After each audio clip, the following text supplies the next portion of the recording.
Dr. Vikram will start.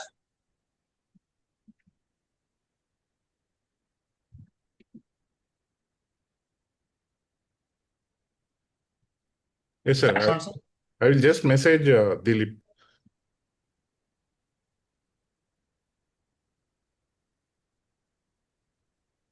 We'll start, sir. Okay.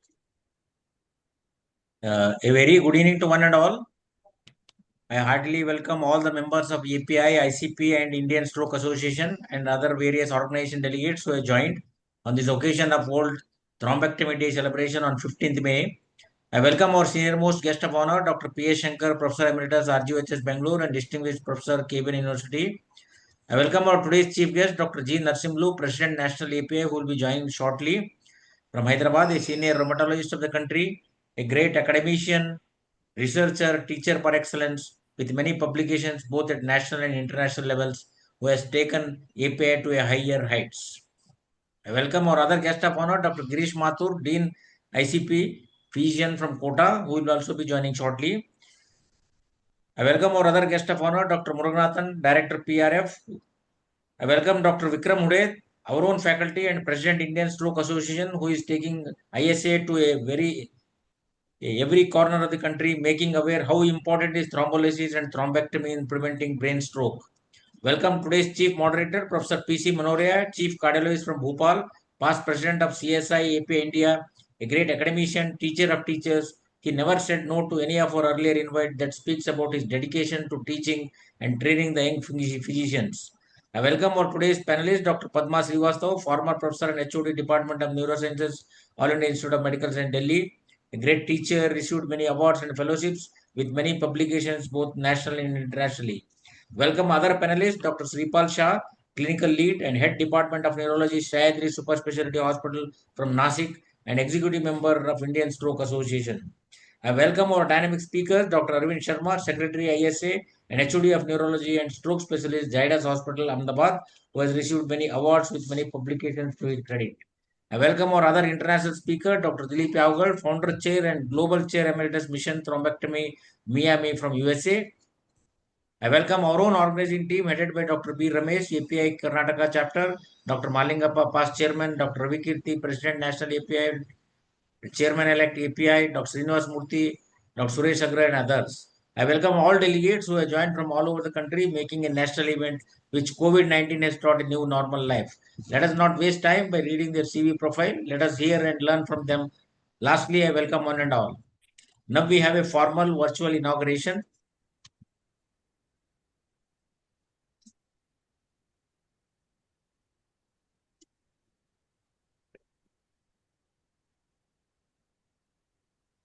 कुरुत्वं कल्याणम् आरोग्यं धनसम्पदः शुभं कुरुत्वं कल्याणम् आरोग्यं धनसम्पदः शत्रुबुद्धिविनाशाय दीपज्योतिर्नमोऽस्तुते दीपज्योतिर्नमोऽस्तुते शुभं कुरुत्वं कल्याणम् आरोग्यं धनसम्पदः शुभं कुरुत्वं कल्याणम् आरोग्यं धनसम्पदः. We are virtually honoring all the faculty as well.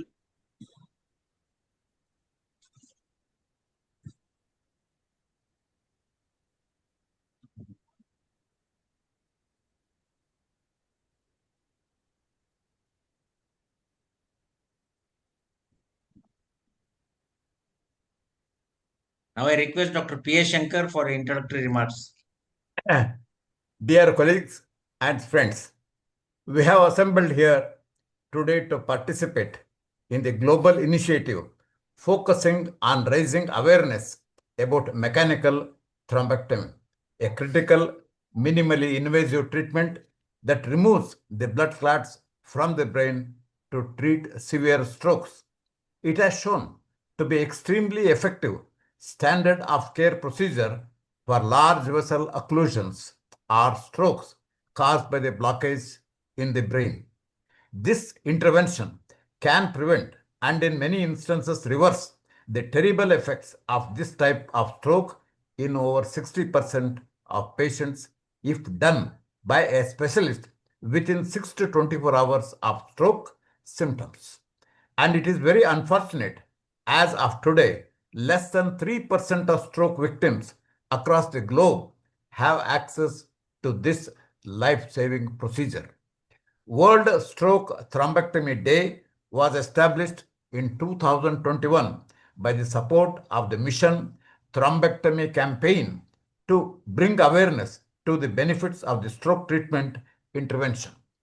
The 2026 American Heart Association and the American Stroke Association guidelines for the management of the acute ischemic stroke emphasize rapid reperfusion using both tenecteplase and alteplase within 4.5 hours window and expand the mechanical thrombectomy recommendations.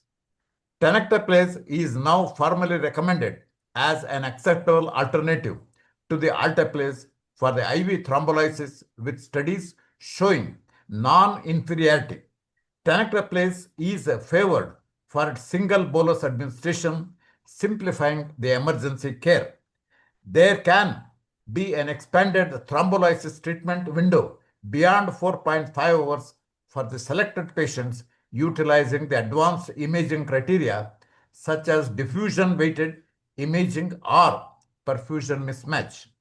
And mechanical thrombectomy is highly recommended in patients with large vessel occlusions and especially for the basilar artery occlusion within 24 hours of the symptom onset.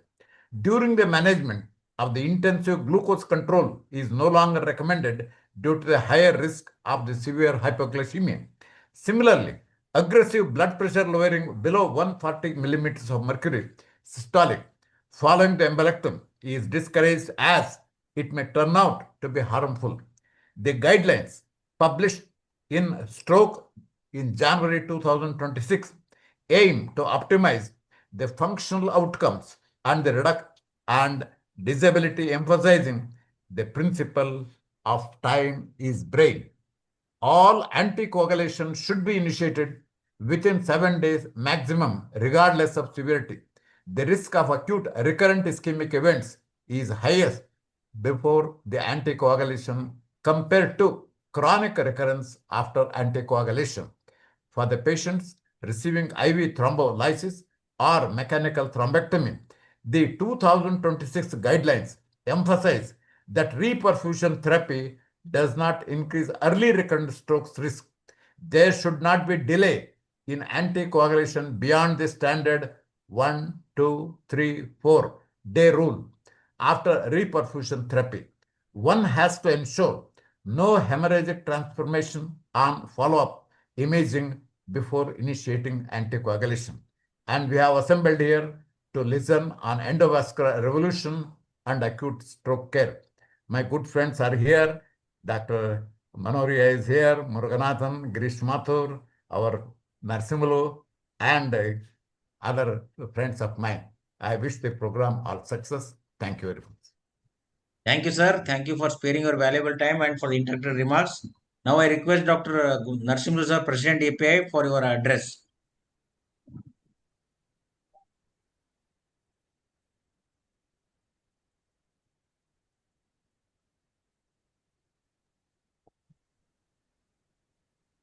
Dr. Narsimlu sir.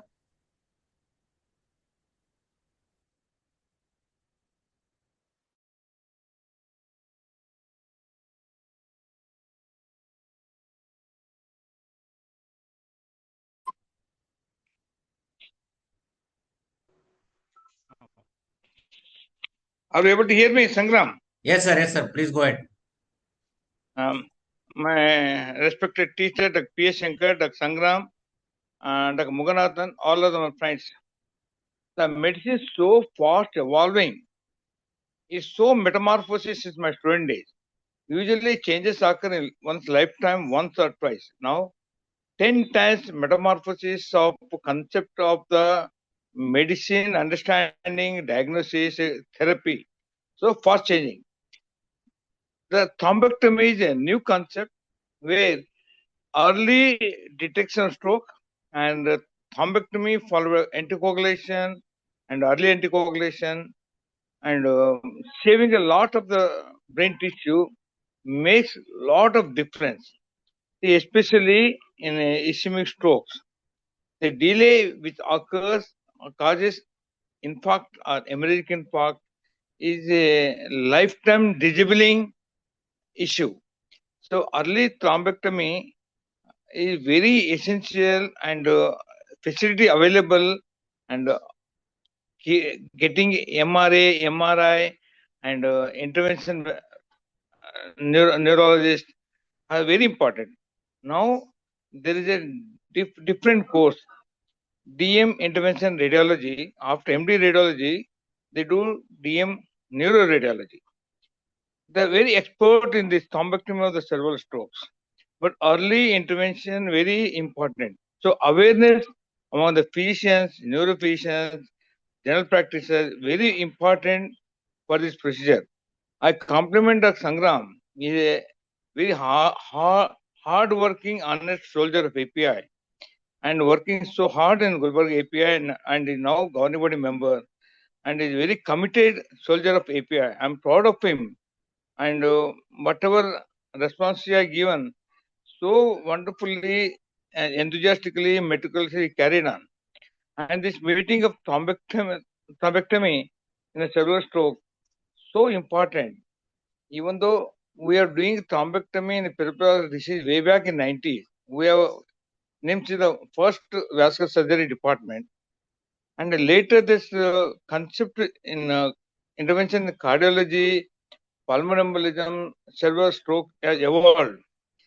Now we are using this concept in a rheumatology also, especially Takayasu arthritis, themboli. But the only issue is a rheumatologist to available to make the disease under control. Active vasculitis, any intervention is a double-edged weapon. And routine atherosclerosis, secondary thrombus, or sometimes primary thrombus, intervention makes a lot of difference in the total outcome. I wish this meeting highly successful. I am on the way to airport as I have to attend West Bengal API conference as a guest. I am going there. Otherwise, I wish I might have heard the whole thing, this event. But as I'm on the way to airport, I have to catch my flight. I'm not able to participate completely. However, I wish the event highly successful. And my pranama to my teacher and to my respect to Dr. Sangram and love to him and all other delegates and wish the meet highly successful. Thank you, Sangram, and thank you all the organizers. Thank you. Thank you, sir. Thank you for sparing your valuable time in spite of your busy schedule on the way to airport to catch a flight for attending meeting tomorrow. Now I request Dr. Vikram Uday, President of the Indian Stroke Association, for your opening remarks. I should present, sir? No, your introductory remarks over there. Okay. Good evening, everyone. At the outset, I want to thank API, all the office bearers, particularly Dr. Sangram sir, for organizing this wonderful webinar. As you know, cerebral angiogram was started by Igas Moniz, the eminent physicians from Portuguese in 1927. And next year it will be 100 years of cerebral angiogram. So for that, we are doing 100 CMEs all over India. And we want to train physicians to start thrombolysis. Then only the thrombolysis rate will increase in India. So I welcome all the office bearers and the delegates for this wonderful program. Thank you, sir. Thank you, sir. Now we move on to the scientific session. Now I request Dr. Vikram Uday to deliver his first talk.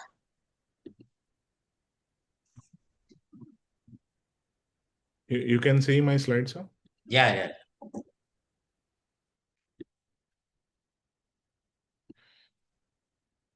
Yeah. Good evening, everyone. 1 minute, sir. Dr. Manoria, our chief panel moderator, has joined.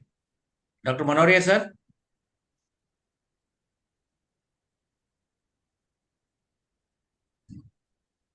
Okay, you can go ahead, no problem. Okay. So good evening, everyone. I will be talking on endovascular revolution in neurology. So to make it simple, I want to explain it in the form of plumbing. So we are called neuroplumbers. So fixing the leaks and clearing the blocks, what every physician should know.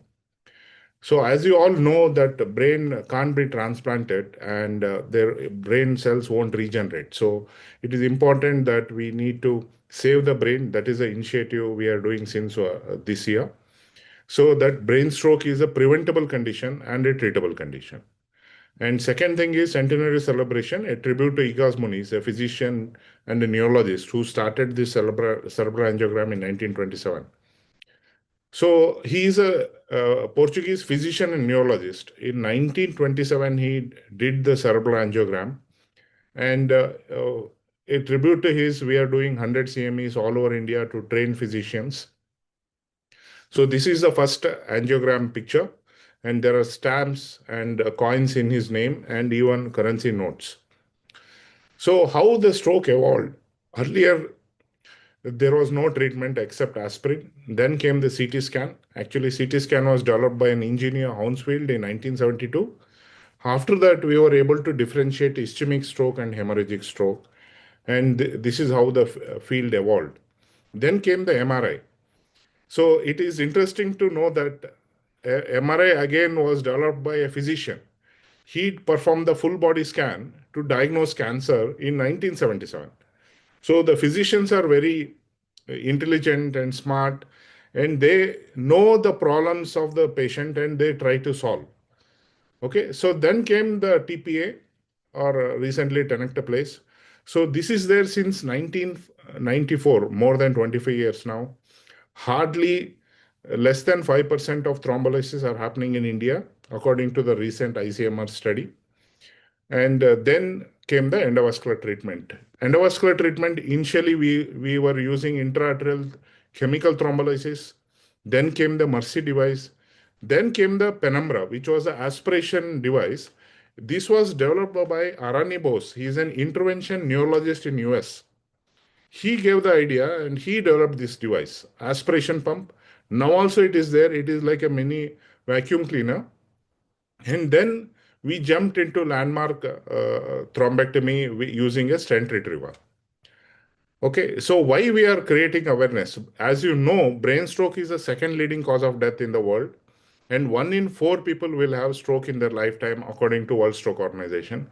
So it is important for every physician to prevent stroke and treat stroke.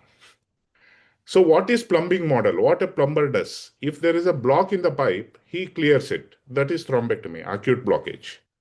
If there is a narrowing, we do angioplasty and put a stent.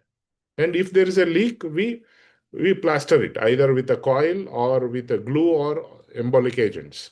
So this is the basic 3 models. If there is a sudden block, we do thrombectomy.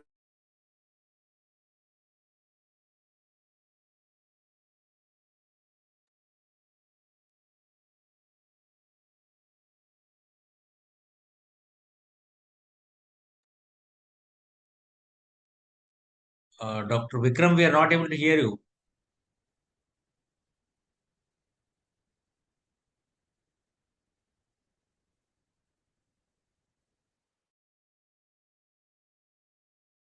Now studies say that even if aspect is less than 3, we can do thrombectomy up to 6 hours time window, because as you know, even if we save little bit neurons, native neurons in the brain, it will help in recovery.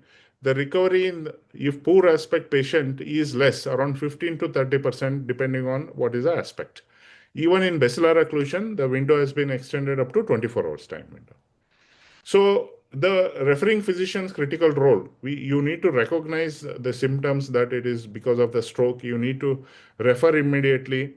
If you want to thrombolize, please thrombolize. But if there is a large vessel occlusion, along with thrombolysis, you need to send the patient for thrombectomy immediately. Don't wait for improvement. Then coming to prevention. You see patients with TIA and minor strokes. It is important that you need to evaluate carotid Doppler or CT angiogram. If there is a stenosis, it is important that you need to do stenting or endarterectomy within 2 weeks' time. Don't wait for long, because second stroke is it can come very fast. Okay, so how we do stenting? This is different from coronary procedure. Here we go and put a distal protection device, and then we use a stent, and then we do angioplasty. If there is any emboli, this distal protection device will filter it, and we can remove the distal protection device, and this is how the stenting is done. So 68-year doctor, hypertensive, 2 times strokes. This should not happen. First stroke only you should evaluate, and if there is a stenosis, it should be stented. You can see that there is a severe stenosis. We did a stenting with distal protection device, and there is no residual stenosis. Then coming to hemorrhagic stroke, you see patients with severe worst headache of their life, first time. So you should suspect subarachnoid hemorrhage even if they come to emergency. You need to do CT angiogram within 30 minutes. And if there is aneurysm, you need to refer for neurointerventionist for either coiling or neurosurgeon for clipping. It has to be done as soon as possible. If aneurysm is suitable for both, coiling is preferred according to the ISAT trial. And even if first CT is normal, if you suspect that it is subarachnoid hemorrhage, you need to do lumbar puncture, you need to do DSA, digital subtraction angiogram. In subarachnoid hemorrhage, if first angiogram DSA is normal, we repeat a second DSA after 1 to 2 weeks time, because if a patient rebleeds, the mortality is 70%. So I will show you an example. 62-year female, severe headache, vomiting, and this was fourth ventricular bleed, and CT angiogram was done, which was normal. So if aneurysm is less than 3 millimeter, it can be missed in CT angiogram. So that's why DSA is the gold standard. Here you can see the small pica aneurysm. We did glue, and we could cure it. So if neck of the aneurysm is wide, okay, if we put coils, the coil can prolapse into the artery. So in that situation, we put a stent which acts as a scaffold. So it prevents the coil from prolapsing into the artery. And then we put a coils. So this is like plumbing where there is a leak, we go and plaster it. Similar to that, we go and put coils and stent assisted coiling. So this is a subarachnoid hemorrhage patient, young lady with a wide neck, basilar top and PC aneurysm.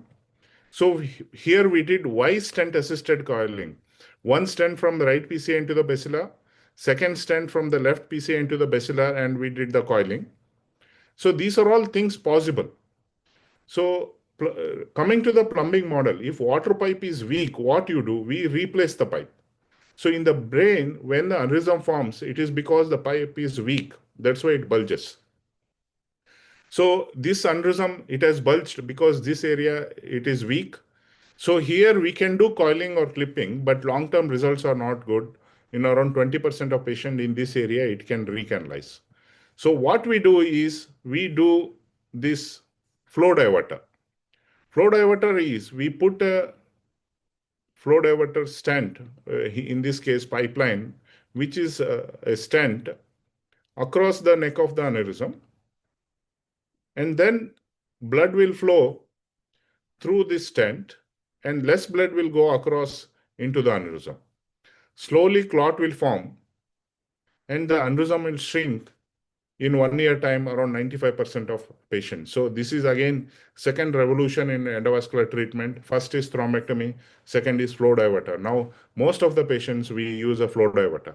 You can see the same patient after 6 months angiogram, the aneurysm has disappeared.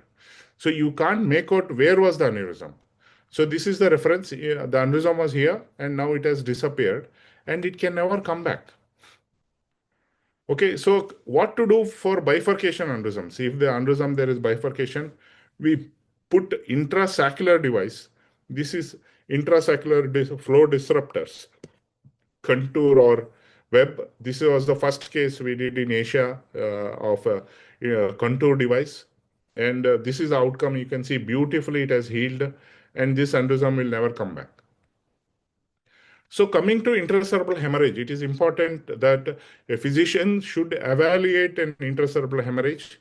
If it is not in typical hypertensive location, you need to do DSA 6-visual angiogram, because if there is a AVM, first time if you suspect an AVM, if a DSA is normal, you need to repeat a DSA after 6 weeks once the blood is resolved, because if it is a micro AVM, because of the blood it can compress and it may not be seen.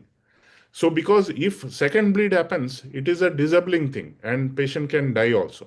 If there is a AVM, we can cure the AVM by endovascular treatment. If it is large, we can reduce the size by endovascular treatment and send for surgery. If it is in eloquent area, we can reduce the size and send for radiosurgery. So this is a young male with a cerebellar bleed. You can see there is a small AVM. Unless you think that it could be because of the AVM, you need to do angiogram. So here we did embolization and we could cure it. Then coming to elderly bleed. So dural arterial fistula is missed very often. So this patient had a atypical bleed because of the dural arterial fistula. So in dural arterial fistula, you need to do 6-vessel angiogram. And we placed a balloon in the superior sagittal sinus and we did embolization and we could cure it. So coming to other interventions, so neurointervention, there are various procedures. So venous stenting is a recent one.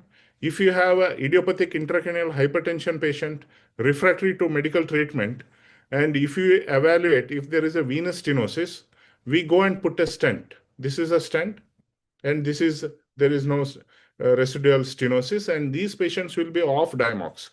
And there are new things, for example, middle meningeal artery embolization, spinal dural fistula, vein of Galen malformation.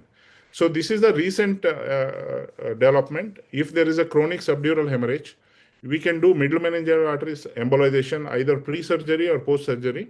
It has been standard of care now, and it is a simple procedure, simpler than the cerebral angiogram. We go and block the middle meningeal artery, and this is blocked completely. So this is a child, 1-year child with vein of Galen malformation. Again, you can go there and block, and it can be cured. So when to refer?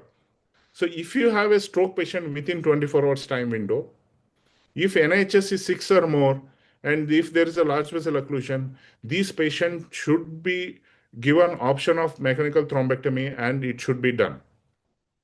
And if you see any patient with worst headache, it needs to be evaluated. We need to rule out an aneurysm. Otherwise, if a patient rebleeds, the mortality is very high. So TIA and minor stroke, it is important that we need to evaluate in detail. So we are reaching around 10,000 procedures, our center. We have done around 500 thrombectomies, 520 aneurysm coiling and flow diverter procedures, around 250 AVM and dural fistula embolization, around 850 stenting, and we have a dedicated neurointervention program since 18 years. So these are all the various procedures which we can do in neurointervention. So as a physician, I took up neurology because I wanted to do intervention. So I want young physicians to take up neurology to join neurointervention, because neurointervention or intervention neurology is not just a thrombectomy or stenting. There are various procedures available, and we are doing everything from brain, spine, and pediatric malformation also.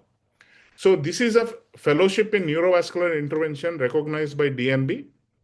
We are doing this since many years. Our center is a recognized center for the training. We train neurologists, neurosurgeons, and radiologists. All three can join. And this field will improve, and more number of neurointerventionists are required. And it is a recognized degree. So I always show this slide because Lord Ganesha is the only person who underwent successful brain transplantation. And the second person is Daksha Maharaj. So for both of them, Lord Shiva was the surgeon.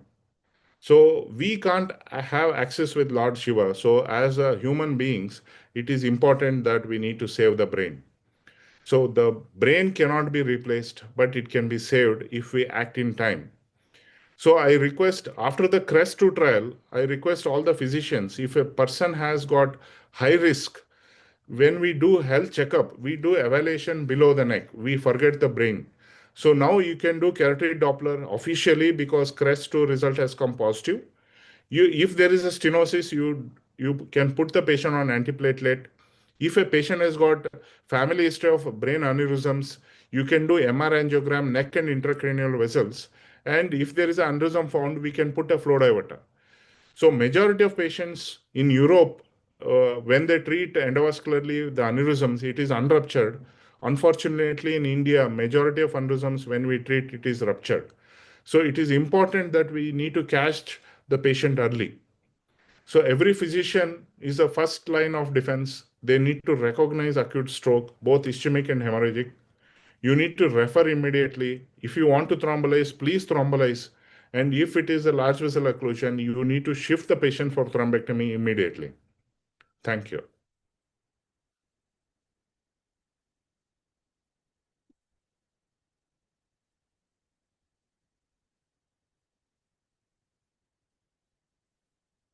Thank you, sir. Thank you for an excellent deliberation. Now we move on to the next talk by Dr. Arvind Sharma to talk on acute stroke care. Over to you, Dr. Arvind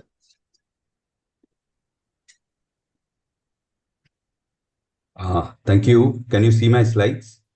Yes, sir. Yeah. Thank you to the Chief Moderator, Dr. P.C. Manoria, Dr. Sangram, Dr. Shankar, Dr. Mugnathan, Dr. Girish Mathur, Dr. Narsimulu. Thank you very much for keeping this on the World Mission Thrombectomy Day. And we really appreciate for your effort for this. And after a fantastic talk from the interventionist, should I do the slideshow? Yeah, slideshow. Kindly go ahead with slides. Full Yeah, screen. yeah. So after the excellent talk by Dr. Vikram, I will just take you to the background that how, as India is very heterogeneous, what we can do as a physicians or general physician, what physician's role is there in acute stroke management. So I have 15 minutes. I'll try to finish in 14, so 1 minute is left. So we are talking about stroke, that is 85% are ischemic. Already Dr. Vikram has mentioned very nicely, and 15% are hemorrhagic, where he has told the acute treatment at the quaternary care, at the tertiary care. But stroke happens everywhere in India. We are 1.4 billion people, right? So more than that now. And we, as a neurologist, 5,400, or we're going to be 6,000 or 6,500. We are less than 10,000. You know that we cannot treat this burden of the stroke, what is happening in India, by doing ourselves. And out of that, you see our Indian Stroke Association as a secretary, I can tell you, we are 1,400 members which are who are interested in stroke, others are interested in movement disorder. There are 5,400 in Indian Academy of Neurology, right? So there are only 1,400 or 1,500 who are interested in treating stroke. So it's a huge gap between the treating people, the specialist, and the people who are having the stroke. So it is very important that we fill that gap. As a physician, will make appeal that they come more and more front, like they do for the thrombolysis for the myocardial infarction, they come for the stroke. As you can see in the picture, there are embolic, there can be thrombotic, there can be watershed because of the tight stenosis or hypoxia, there can be hemorrhage or because of the hypertension or cerebral hemorrhage, as Dr. Vikram has told. This slide, the numbers which you are seeing are huge. Fourth cause of death, fifth cause of disability. But I want you to take you to the last statement. More than 50% of the stroke survivors has moderate to severe disability. We have to reduce that. We cannot do without you. So this seminar is very important for the physicians, right? And they tell across India, and they take this as a national appeal, a national guidelines to include in their conferences that acute stroke management and the prevention, secondary and primary, both should be there. It's good that during the COVID, there are a lot of CT scan which has been placed, and there is higher availability of CT scan at the primary stroke centers and the PSCs and CSCs. So more stroke can be treated, because you know that CT scan is one thing which is needed to treat stroke, just like ECG is needed to diagnose the myocardial infarction. 1.8 million stroke, but you see the thrombolysis rate, We are trying to reach near about 5% of the thrombolysis. We are moving towards that. But if you see the number of strokes which are happening across India is huge. We need near about at least 28 to 30 lakhs of thrombolysis, but we are less than 1%. We are only doing in thousands. So big problem, small awareness. This is the myth and reality. They think that still, I will show you one of the awareness campaign which was done where how people think about the stroke happens in still in heart and recovery is not possible after 6 months, but it is neuronal plasticity. The stroke recovery is continuous, so neuro rehabilitation should not be taken lightly. Stroke rehabilitation to be done very aggressively and progressively. This is in 2022, I think. I always put it up. See the how the journalism is also there. They put on the World Stroke Day, they put heart. And if you see the awareness of 5,000 people in this, you see the percentage. There are 6% of people who say that the stroke happens in heart, even they say in lung or kidney. So it is a huge gap in understanding what stroke is. Still, what Vikram has propagated that people still think that stroke is a cricket stroke, right? They don't understand the gravity of stroke. He has taken a great initiative to have the save the brain. And these are the services which are needed to treat stroke. The primary stroke health center, secondary health center, and the tertiary health care. Primary health care, there are general practitioner, secondary health care, MD physician, and tertiary health care, neurologist. As the neurologists are increasing, they are going towards the secondary health care, but we need our general practitioner and MD physician to step in and make the system robust for the treatment of stroke. And these are the challenges, right? At the patient level, hospital level, and stroke specialist. The main thing is the numbers of the stroke specialist. Then in the hospital, the SOP. They have to be, the stroke protocol has to be there if you are a tertiary care center. Because just stroke coming and you're doing the random way, every consultant is doing in a different way, it should be uniform across India. And there is a gross lack of awareness, which you already discussed, and they think that it is a financially incapable. But if you see thrombectomy or thrombolysis, it is equivalent to myocardial infarction when you go for a PAMI. Even sometimes it is less than that. So to prevention, it is same like what you do for myocardial infarction. The first five causes, the blood pressure comes on the top, which the physician's job that they control the blood pressure of the patient comes to them as a primary prevention, and they come to the physician for the control of the blood pressure. Smoking is another. Rest all are same, non-modifiable, are age, gender, and family history. So the symptoms are sudden walking, sudden headache, as Vikram has told for the subarachnoid hemorrhage, sudden weakness, sudden numbness, sudden difficulty in seeing from eye, sudden confusion, speaking and understanding. I'll give you one example of a CEO, 36-year-old, was not able to speak properly. So the family thought, and even the colleagues thought that he's having a stress. He's the CEO. Went for a psychiatrist, took clonazepam and slept because he was not able to convey and he's not able to talk properly. He was talking fluently, but he was talking like garbage and he was circumlocuting. So he came for another psychiatrist in our hospital. They told the psychiatrist is not available on call. The neurologist is there for seeing one patient, you see it. We found to have that patient has stroke. It was Wernicke's aphasia. Here things are not finished. We have to identify the mechanism of the stroke, which is very important because he should not suffer another stroke. And another difficulty, he cannot go back to his own job because of the speech difficulty, the aphasia which is having. So speech therapy was very important, and the mechanism was cardioembolic in this case. Patient was put 3 months he took in recovering his aphasia, and he again joined his place as a CEO. So the things doesn't finish at the acute settings. We are not magicians. Opening the arteries, the reocclusions also there. We always talk about successes, failures are there. It is there in every treatment. But we have to know that we calculate after 3 months, that is MRS, that is disability, that patient should be able to walk or do the activity of daily living, which is most important for us. So this is the mnemonic: balance, eye, face, arm, speech, and the time is most important, which want to emphasize. These are the stroke subtypes where there is atherosclerotic for 20%, cardioembolic for 20%, but we want to reduce the cryptogenic stroke where the mechanism is not known. So mechanism is very important, especially in the young stroke, which are growing day by day. So I always put this slide during my residency also, it was there. If you see a 60-year-old gentleman, when you see 180, 110, everyone raised the hand. I also raised during my residency that it's a bleed. But it is not like this. You have to do a CT scan, see there is a major MCA infarction in this case. So never guess type of stroke. Another is 140/80 decompensated. There was a big bleed pushing on the other side. So never predict type of stroke, never give any antiplatelet or anticoagulation before sending to the patient. If you are doing the CT, then good enough. Otherwise, maintain the vitals, control the blood pressure, control the blood sugar, send on oxygen if there is a requirement, then send the patient to the place where there is a stroke ready center. Time is brain. It needs, if you lose 1 hour, you lose 3.6 years of your life. What it means, you can understand that, which you have to tell to the patient. Number needed to treat are very important. If you see the thrombectomy, Dr. Dilip will also speak about the thrombectomy. It is even less than 2 or 3. And if you see the thrombolysis within 90 minutes, it's 4 and 5. Whenever patient come to your door, don't wait. As soon as possible is important, and never call the patient at your clinic as a physician.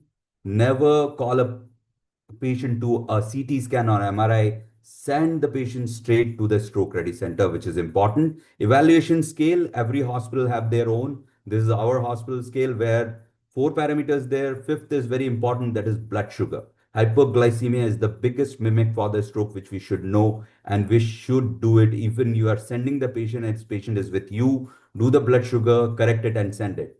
So we have stroke code at our place in our hospital, and most of the hospital like Vikram and all other who are advanced stroke centers, the stroke code is there. And we believe in the Indigo, this quote is very important. Flying is a serious profession. Do not carry your worries beyond this point. This is very important when we are doing a thrombolysis or thrombectomy. This is what we have a protocol at our hospital, and we calculate the MRS at 3 months, and 0 to 2, which we want a patient to be in. There should be only mild disability. About 2, it becomes very significant if the patient is disabled. NIHS is the severity. NIHSS is the National Institute Health Stroke Scale, which is a severity scale, and which you can go online and get trained into it if you want to do the thrombolysis. 5 to 15 are moderate. Above that is the severe stroke. The modified ranking scale, which is the disability scale, which you do after 3 months, we want from 0 to 2. You can see 6 is death, but more bad is the morbidity, the disability, which is 5, which we don't want for our patient. Time is the biggest challenge. We know we cannot recycle time. That is the most important thing. This is for thrombolysis. As soon as possible, the number needed to treat for the patient decreases in this.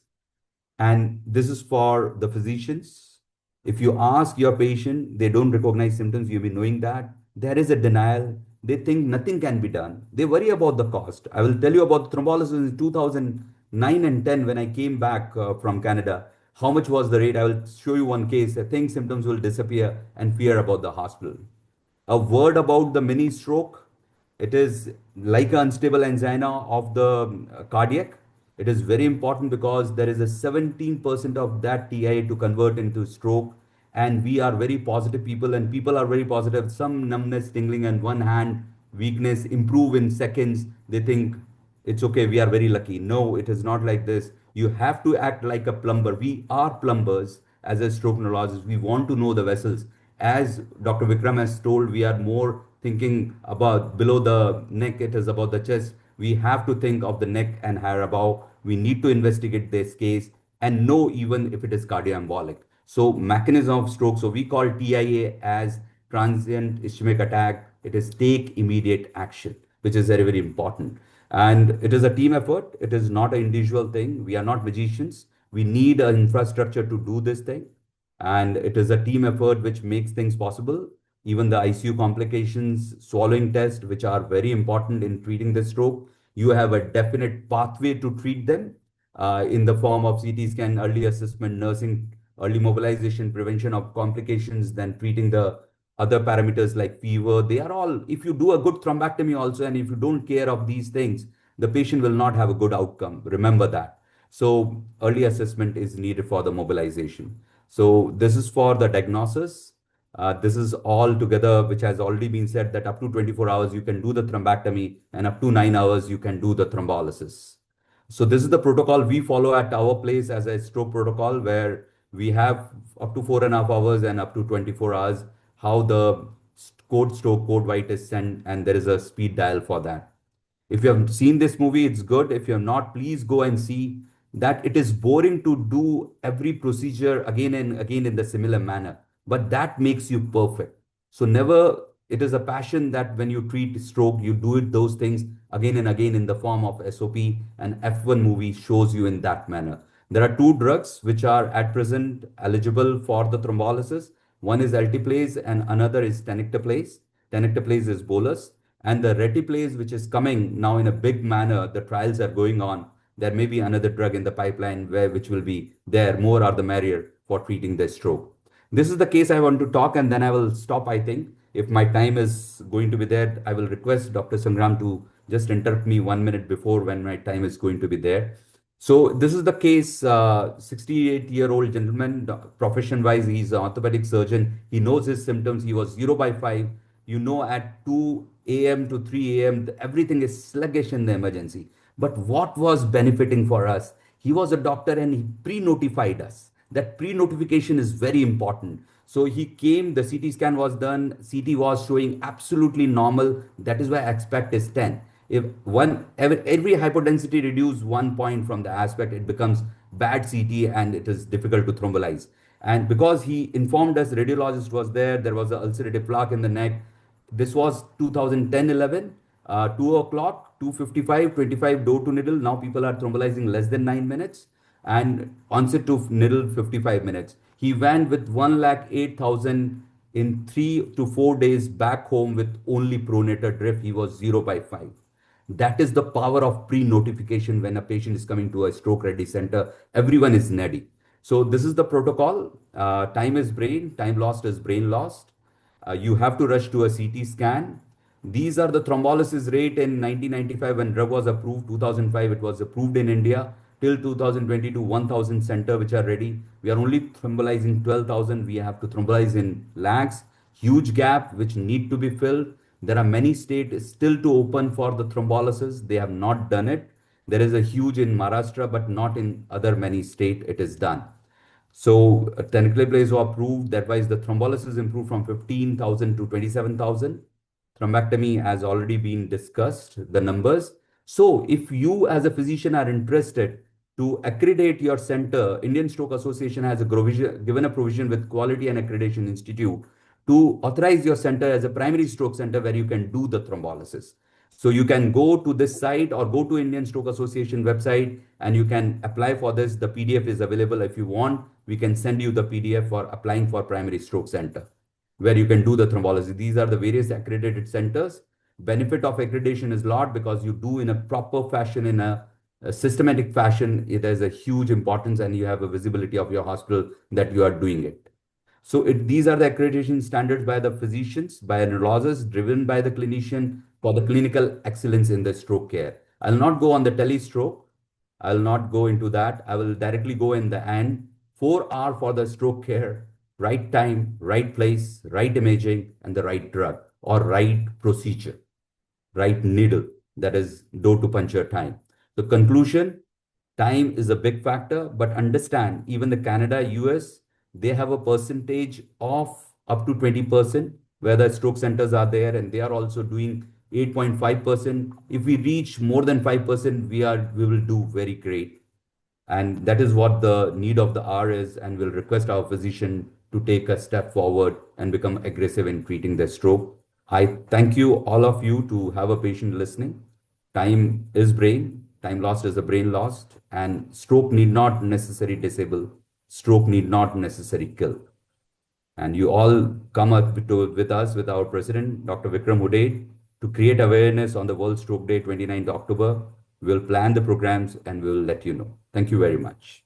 Thank you, sir, for an excellent deliberation. Kindly stay tuned for the panel discussion. Now we move on to the next session. I request Dr. for the next talk on mechanical thrombectomy with Dr. Dilip Yaukal. Over to you, Dr. Dilip. Thank you so much, sir. Chairperson Vikram and Arvind, thank you so much for this honor to be at World Thrombectomy Day event in Karnataka.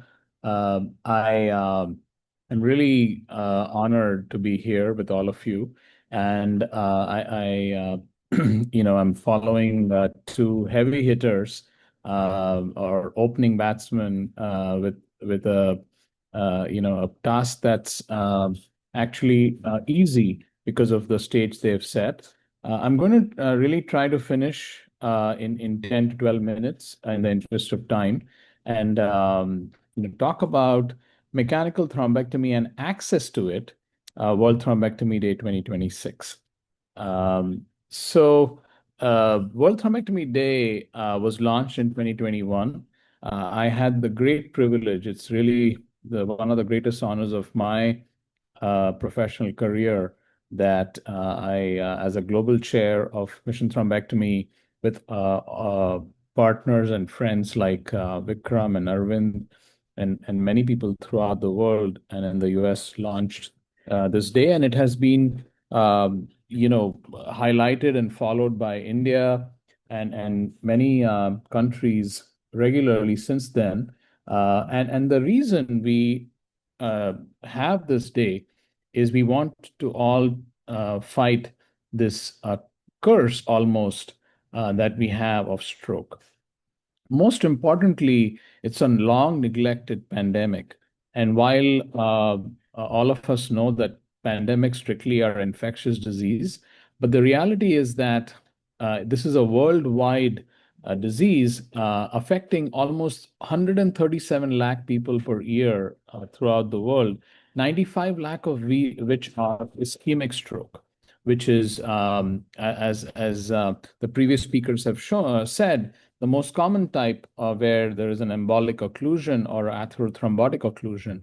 And it leads to 5.2 million deaths. And this is in 2017 that this happened. But even worse, 116 million healthy years of life lost because those who do survive a bad stroke, they end up being paralyzed in over 30 to 40% of people, and they survive for decades. And the thing that really is the biggest, I think, irony of all is that developing countries, low and middle income countries, have 75% of all stroke deaths and 81% of all disability adjusted life years. So the resources are limited, and yet the burden of stroke is extremely high. We paid so much attention to COVID that caused 6 million deaths over 2 years. But stroke causes almost that much in just 1 year, and there is hardly any global attention to this silent pandemic. And that needs to change. And we can change that if we tell the politicians and finance ministries that globally stroke causes almost $2 trillion of value of lost welfare on a yearly basis.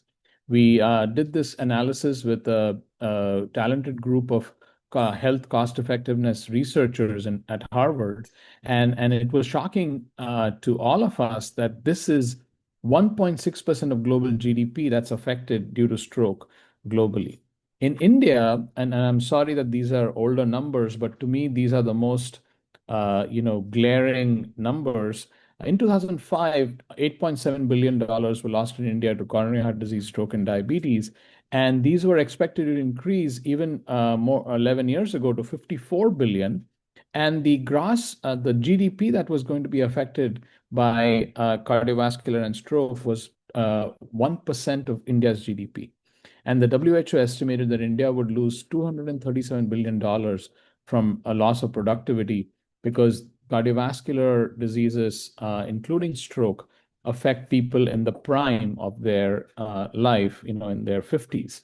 And so this needs to really, be changed. And we launched Mission Thrombectomy after the trials of thrombectomy came significantly positive. I think even for me, who went into interventional neurology like Vikram, for developing thrombectomy, this was a unbelievably powerful result. These are 5 trials. There was a 6th trial that's not on this figure. Every trial showed that the red bar that got thrombectomy was significantly higher in their rate of independent outcome at 3 months as compared to just thrombolysis. And this picture I show to patients' families. If you just give IV thrombolysis, you have about 13 patients who do better out of 100. And look here, you have almost 54 patients or 55 patients who are independent at 3 months after thrombectomy. That kind of benefit is rare in medicine, as all of us know. But more importantly, the intervention is cost effective. I'm sorry, just one.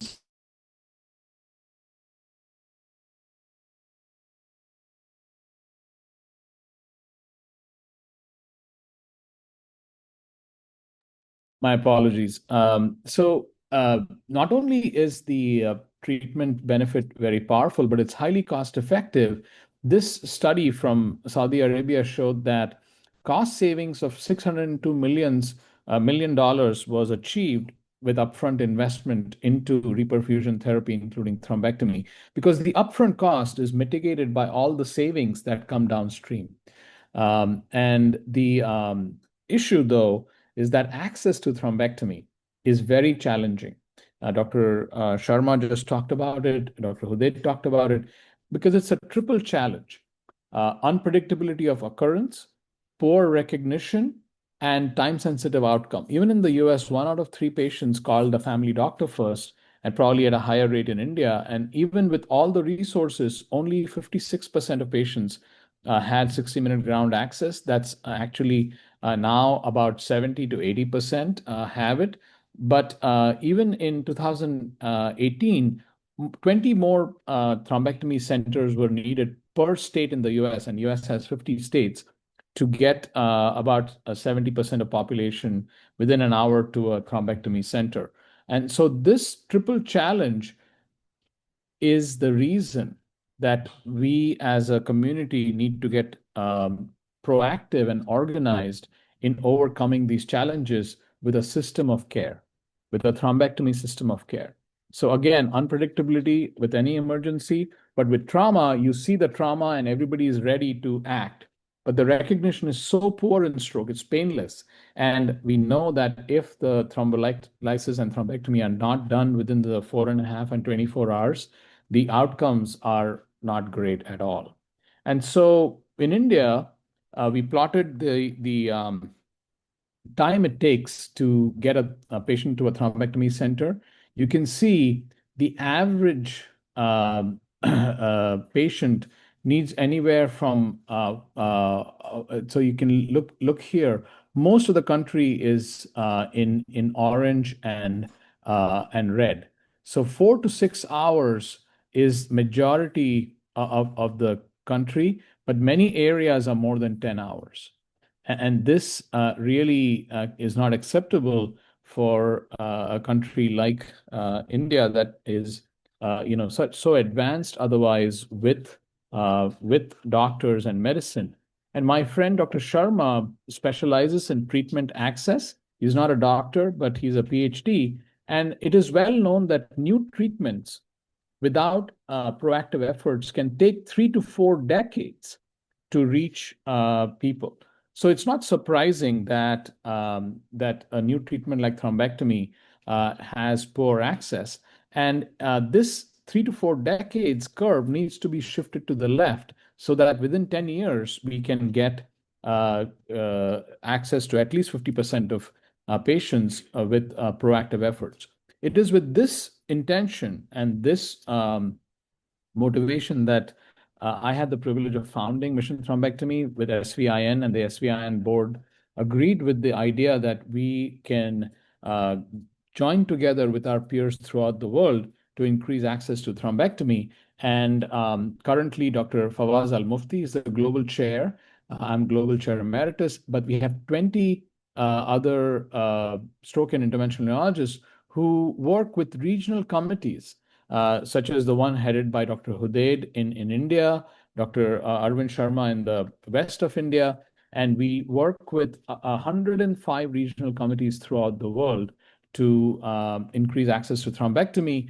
We do that by integrating disparate knowledge of barriers to access, by unifying multiple efforts by local and specialty societies, but most importantly, by developing and implementing high impact public health interventions. We'll talk about that in a second. And when we launched, we aimed to double the access to thrombectomy every 2 years. And that's why we named it 2020, because in 2020, we wanted to get 202,000 thrombectomies worldwide, which was actually achieved.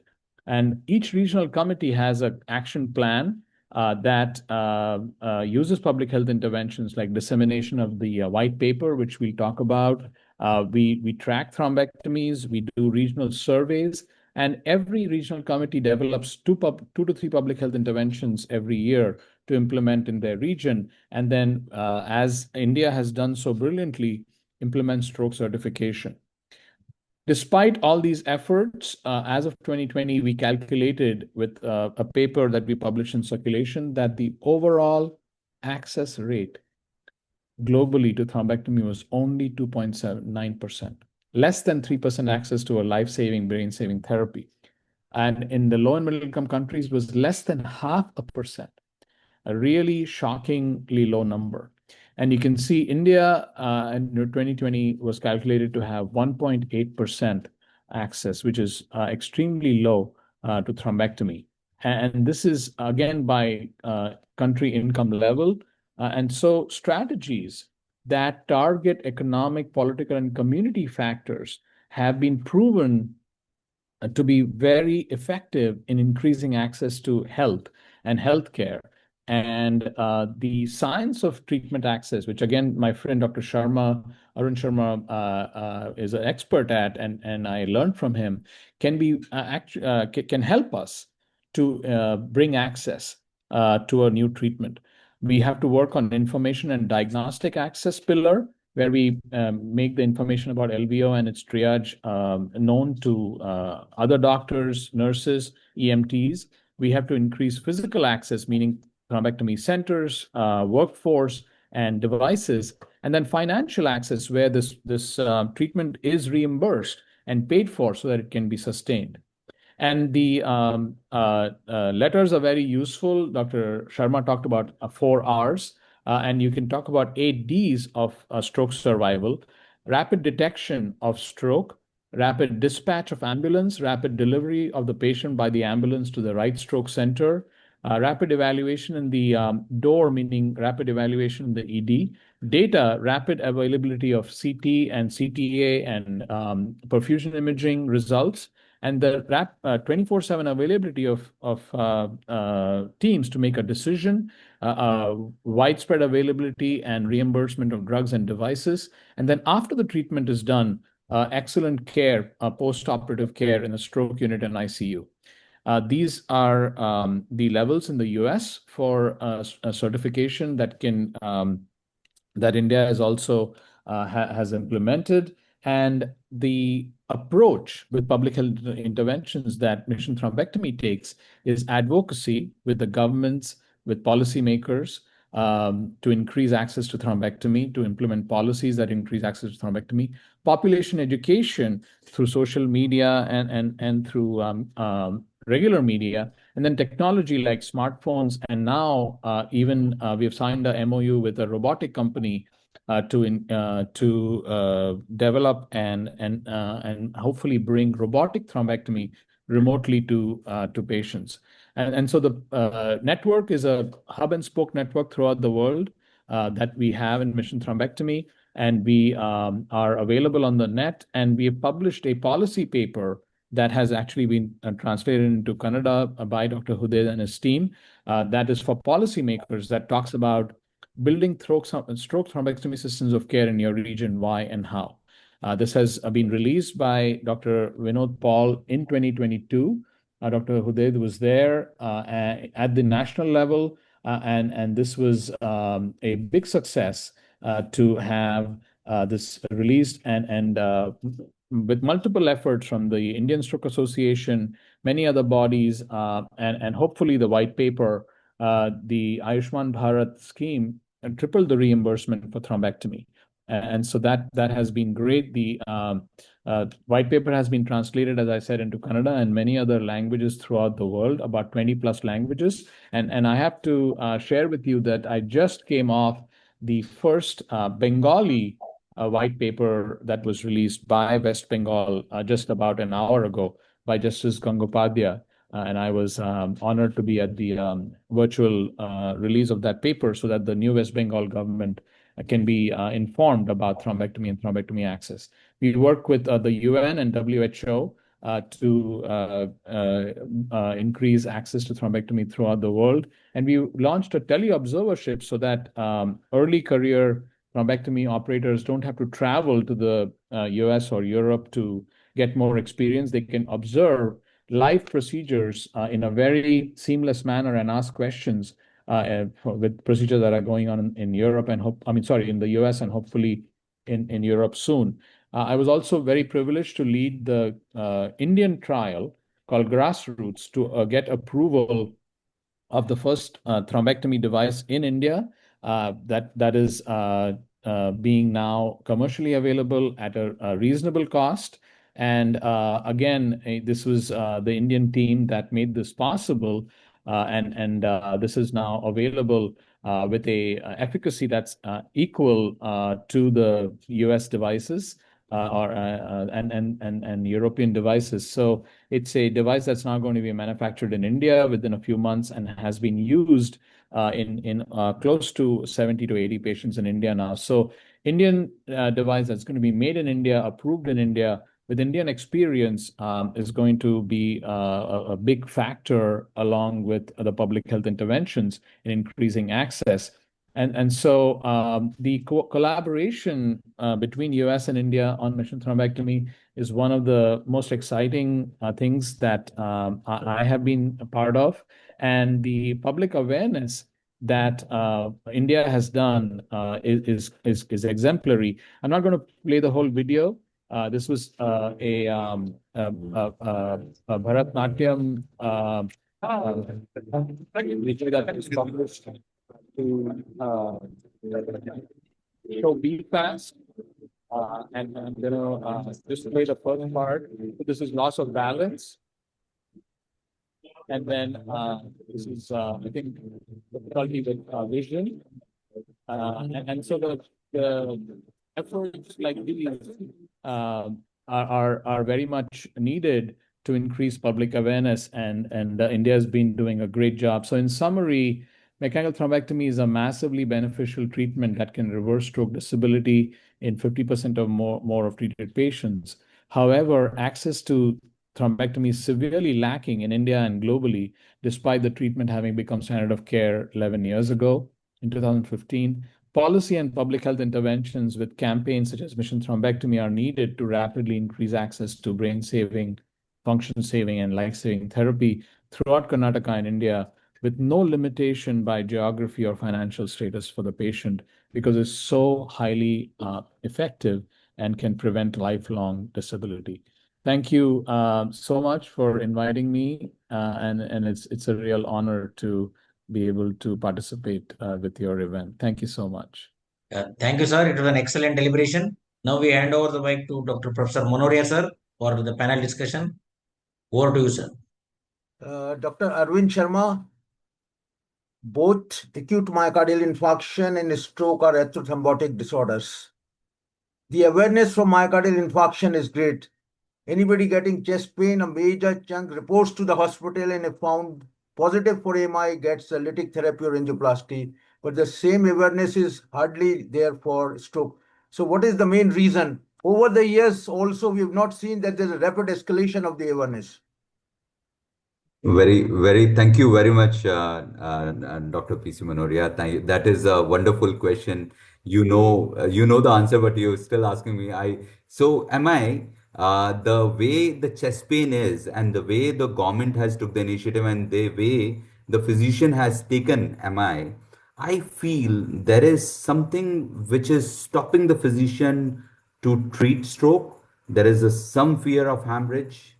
There is someone to tell them about the CT scan that the patient can be thrombolized.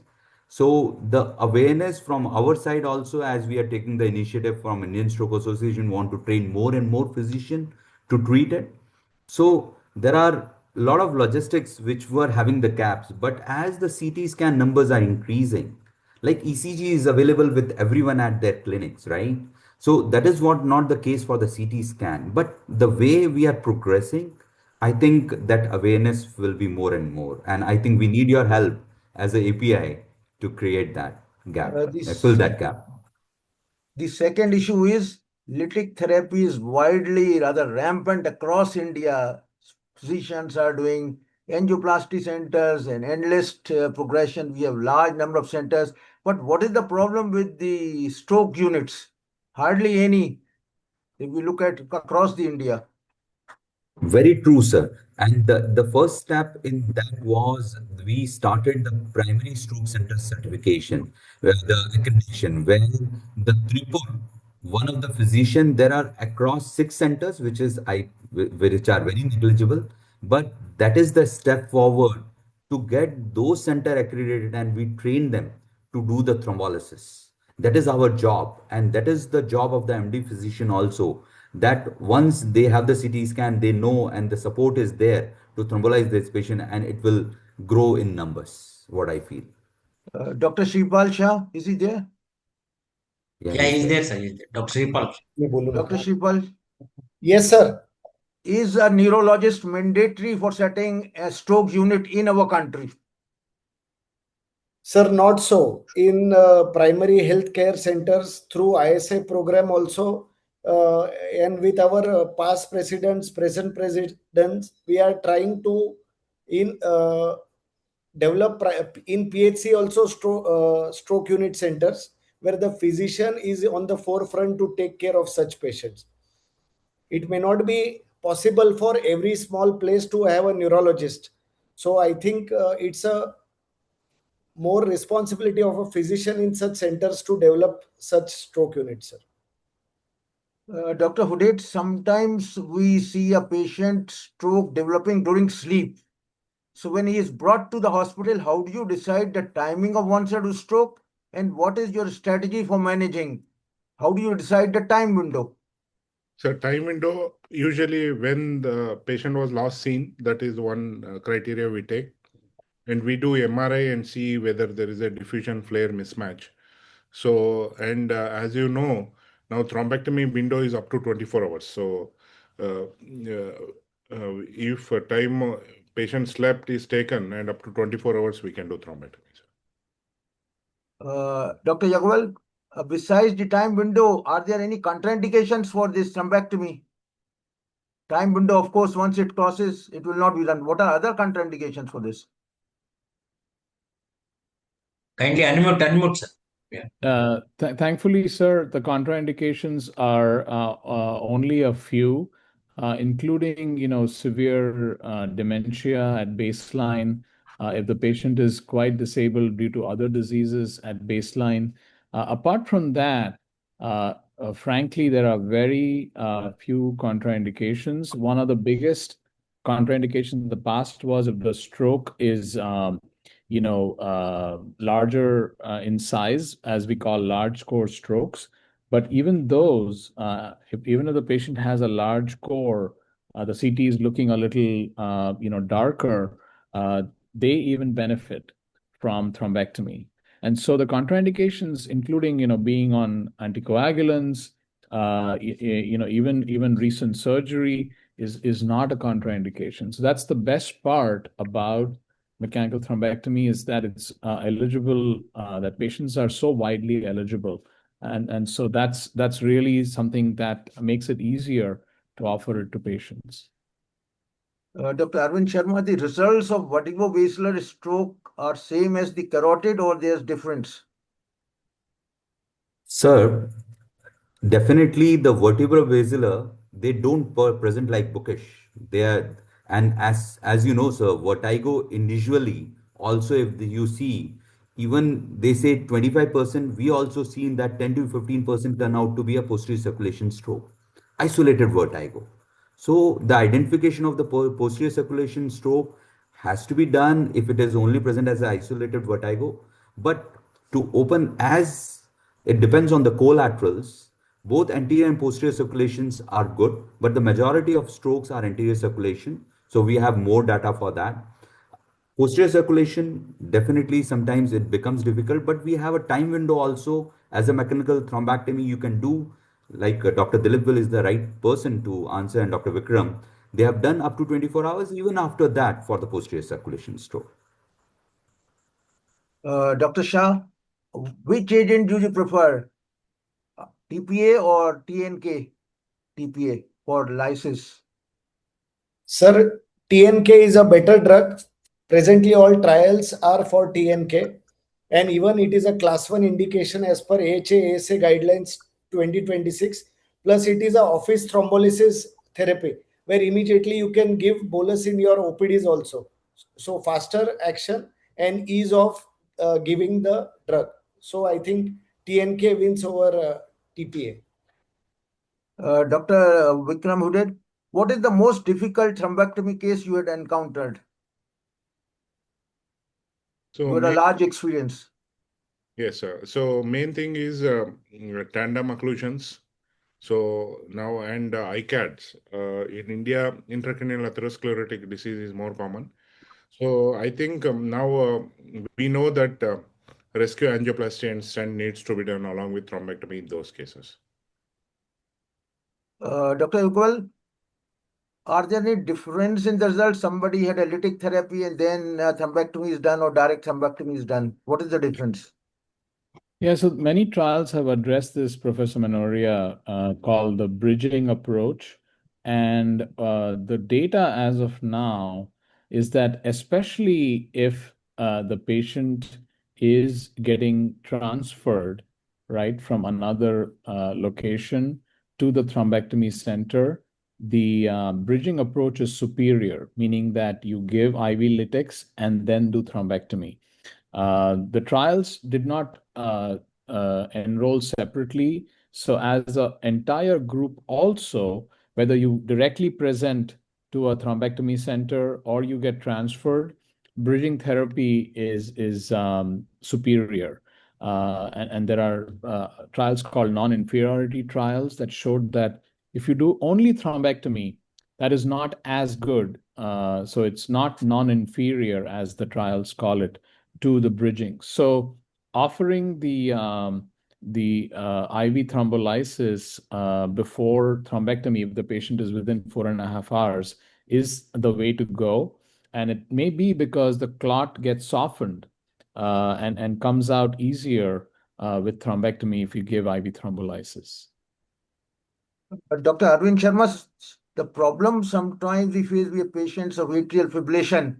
He's on a dabigatran maximum dose 150 milligram twice daily. Now he develops an ischemic stroke.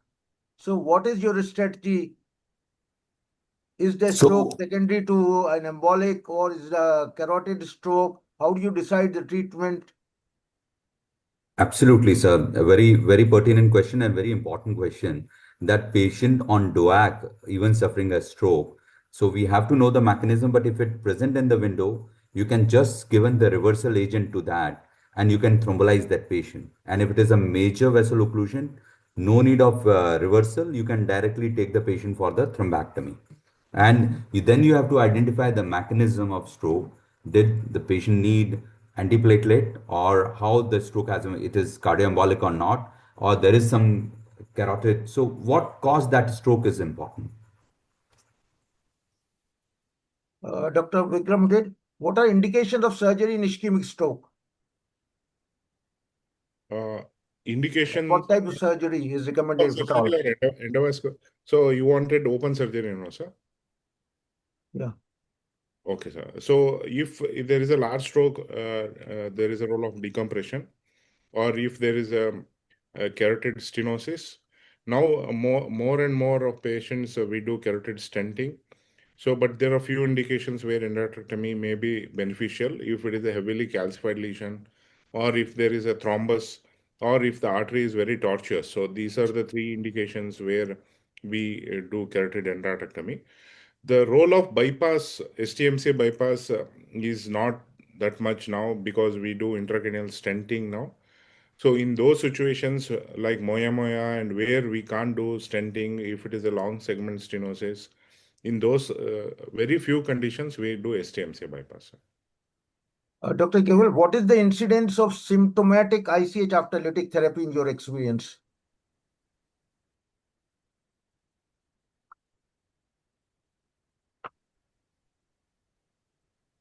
Dr. Dilip, for you. Yeah. Oh, I'm so sorry. With lytic therapy, the hemorrhage rate is in the range of about 6%, whereas with mechanical thrombectomy, it's more in the range of around 3 to 5%.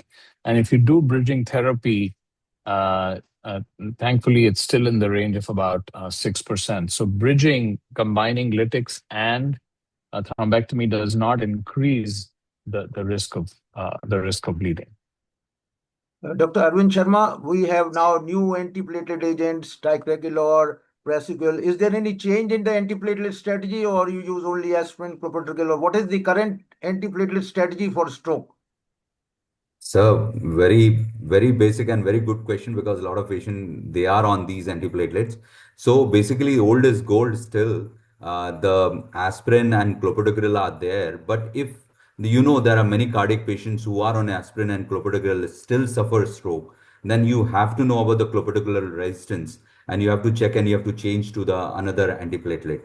And there, the ticagrelor and even the celestazole, if you want to go as antiplatelet, they come in picture, where you can have the antiplatelet in a different way. And there are other factor 11 inhibitors, and they are coming in the pipeline, which the recent study has showed will be a great benefit in the pipeline for the antithrombotics. Dr. Shah, what is your strategy for using statins in ischemic stroke, and what is your LDL target? Suppose a patient gets admitted with a ischemic stroke or a large vessel occlusion. Yes, sir. So statins should be used as per the cholesterol, triglycerides, and LDL. So if the LDL target should be less than 70. Secondly, if triglycerides are high, then use fenofibrates with the statins. We use mostly of atorvastatin of 80 or rosuvastatin of 40. Fenofibrates are used. There are newer drugs which we help, ezetimibe also, and again injectables we use only if the LDL levels have to be brought down faster and can be used for those patients. What is your target for LDL? 70, for sir. myocardial infarction, we have 70, targets. sir. LDL targets less than 70. Less than 70. Okay. Dr. Vikram, is AI imaging and intervention going to be the next stroke ecosystem? Sir, already AI in imaging is there. It is existing since many years.